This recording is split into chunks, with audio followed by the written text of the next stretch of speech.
हुजूर सैयद आलम सल्लल्लाहु ताला अलैहि वसल्लम फरमाते हैं, शैतान ने रब करीम की बारगाह में ये कहा था कि ऐ मालिक, मुझे तेरी इज्जत की कसम, जब तक इन लोगों के जिस्मों में रूह रहेगी मैं इन्हें गुमराह करता रहूंगा। जब अल्लाह ने उसे कहा ना कि तू निकल जा, तू मरदूद है, तो उसने कहा मुझे तेरी इज्जत की कसम, जब तक इनके जिस्मों में रूह बाकी है मैं इन्हें गुमराह करता रहूंगा।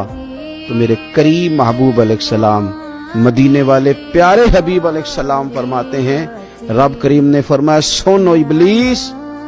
अगर तू ये कसम उठाता है कि तू जब तक इनके जिस्मों में रूह है इन्हें गुमराह करता रहेगा, तो फिर मुझे भी अपने इज्जत और जलाल की कसम, ये जब तक मुझसे माफी मांगते रहेंगे मैं इन्हें माफ करता रहूंगा,